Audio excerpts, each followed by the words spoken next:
नमस्कार. एकाक्षी MPSC मध्ये आपल्या सगळ्यांचं स्वागत आहे. आपण आधुनिक भारताचा इतिहास माइंड मॅप थ्रू बघत आहोत. लेखक आहे रिस्पेक्टेड वरद देशपांडे सर. ठीक आहे. तर आपण याच्यात सुरुवात काय केली आहे, तर जे बंगालचे गव्हर्नर जे होते ते आपण काही कंप्लीट केलेले आहेत महत्त्वाचे, जे या पुस्तकात दिलेले आहेत. त्यानंतर बंगालच्या गव्हर्नरचं पद बदलून म्हणजे बंगालचा गव्हर्नर जनरल मग जे होतं ते आपण पाहिलेले आहेत. ठीक आहे. बंगालचे गव्हर्नरमध्ये आपण काय पाहिलेलं आहे, Robert Clive, Lord Vansittart, Warren Hasting. नंतर वॉरन हेस्टिंग असतानाच बंगालचा गव्हर्नर हा बंगालचा गव्हर्नर जनरल होतो. त्याच्यात वॉरन हेस्टिंग पाहिलं आहे आपण. नंतर लॉर्ड कॉर्नवॉलिस पाहिलं आहे, लॉर्ड रिचर्ड वेलेस्ली पाहिलं आहे, नंतर पुन्हा लॉर्ड फ्रान्सिस रॉडन हेस्टिंग्स पाहिलं आहे. ठीक आहे. आज आपण काय बघणार आहोत, लॉर्ड ॲडम्स आणि ॲमहर्स्ट असे दोन बघणार आहोत. ठीक आहे. इथे तुम्हाला दिसतंय हे बघा. 1823ला जॉन ॲडम्स आलाय आणि 1823 ते 1828 ॲमहर्स्ट हा आलेला आहे. ठीक आहे. मला सांगायचं काय, 1823ला तो अगदी थोड्या कालावधीसाठीच आलेला असतो आणि त्याच्यानंतर ॲमहर्स्ट येतो. ठीक आहे. तर मग ह्या दोघांचा कालावधी आपण आत्ताच्या व्हिडिओमध्ये बघणार आहोत. त्याच्यानंतर आपण लॉर्ड विल्यम बेंटिंग बघू. त्याच्यानंतर भारताचे गव्हर्नर जनरल सुरू होतील आणि त्याच्यानंतर भारताचे व्हॉइसरॉय सुरू होतील. ठीक आहे. तर आजचा व्हिडिओ आपण कशा पद्धतीने बघणार आहोत, तर या पुस्तकात काय दिलंय हे बघा. म्हणजे आजच्या व्हिडिओ पुरतं काय दिलंय, तर सेपरेट लॉर्ड ॲमहर्स्ट किंवा ॲडम्स असं न देता कालखंडात डिव्हाइड केलंय की कालखंड 1823 ते 1828 मध्ये कोण कोण आलं होतं. ठीक आहे. तर मग आपण याचा आता अभ्यास करूया. तर बघा की कालखंड 1823 ते 1828 आपण काय बघत आहोत, बंगालचे गव्हर्नर जनरल बघत आहोत. बघा हे पद आहे ना बदलत जाता, ऍक्ट येतात मध्ये मध्ये काही. ठीक आहे.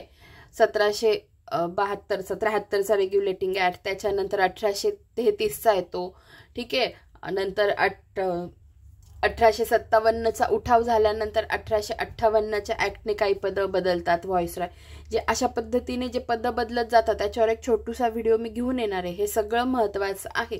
ठीक आहे. आता तुम्ही हे जे गव्हर्नर किंवा गव्हर्नर जनरल किंवा भारताचे व्हॉइसरॉय, भारताचे गव्हर्नर जनरल जे महत्त्वाचे या पुस्तकात दिले आहे ते तर मी कंप्लीट करून घेणार आहे. नंतर मग हे पद कोणत्या ऍक्टने कसे बदलत गेले, कोण पहिला होता कोण शेवटचा होता, हे सगळं मी तुमचा एक छोट्या व्हिडिओमध्ये करून घेणार आहे.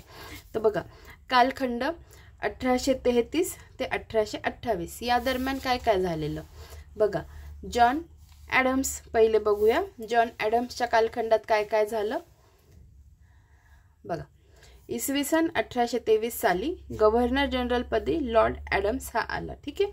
लॉर्ड ॲडम्सला हेस्टिंगने दिलेले वृत्तपत्र स्वातंत्र्य पसंत नव्हते. ठीक आहे. वृत्तपत्र स्वातंत्र्य त्याला पसंत नव्हते.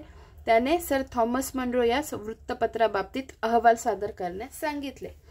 यानुसार ॲडम्सने वृत्तपत्रांवर गदा आणणारा कायदा केला व तो म्हणजे लायसेन्सिंग रेग्युलेशन म्हणजे परवाना नियमने. आता बघा हे जे सगळे दिसत आहेत ना तुम्हाला, कोणत्या व्हॉइसरॉयच्या किंवा कोणत्या त्या अधिकाऱ्याच्या काळात कोणते वृत्तपत्र कायदे येतात, हे सगळे कायदे आपल्याला रिपीट होणार आहेत.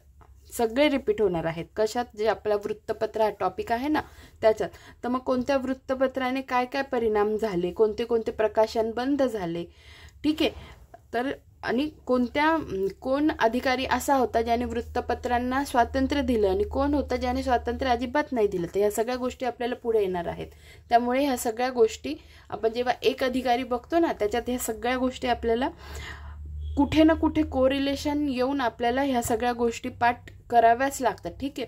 म्हणून आपण म्हणजे सुरुवातीपासून चाललोय की अधिकारी कोण कोण आले. नंतर तर आपल्याला हे पूर्ण पुस्तक आणि अजून हे असंच माइंड मॅपच्या स्वरूपात महाराष्ट्राचा इतिहास हे पुस्तक आहे ते पण अशाच पद्धतीने कंप्लीट करायचं आहे. ठीक आहे.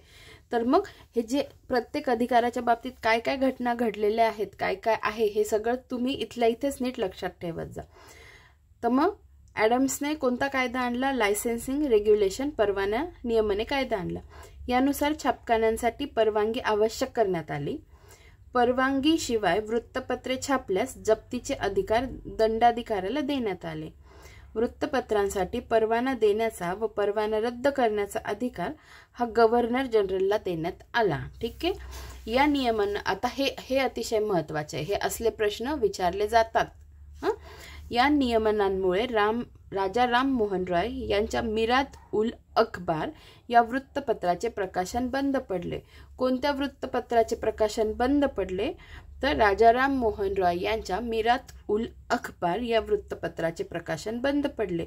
याने जेम्स बकिंगहमला इंग्लंडला हद्दपार केले. भारतातील शिक्षण व्यवस्थेतील भूमिकेबाबत ॲडम्सने कमिटी ऑफ पब्लिक इन्स्ट्रक्शन लोकशिक्षणाची सामान्य समितीची स्थापना केली. या समितीत एकूण 10 सदस्य होते व त्यांच्यात 2 गट पडले होते. एक पौर्वात्य विद्यासमर्थक आणि दुसरा पश्चिमात्य विचारवादी. ठीक आहे. पौर्वात्य विद्यासमर्थक काय होती त्यांची विचारधारा? की यांचा पारंपरिक व पौर्वात्य अभ्यासावर विश्वास होता आणि पाश्चिमात्यांचं काय होतं? यांचा पाश्चात्य व आधुनिक शिक्षणावर विश्वास होता. ठीक आहे. पुढे बघा, इंग्रज ब्रह्मदेश युद्ध कोणाच्या काळात झाले ते कालावधी पण लक्षात ठेवा. इंग्रज ब्रह्मदेश युद्ध कालखंड इसवी सन 1824 ते 1826.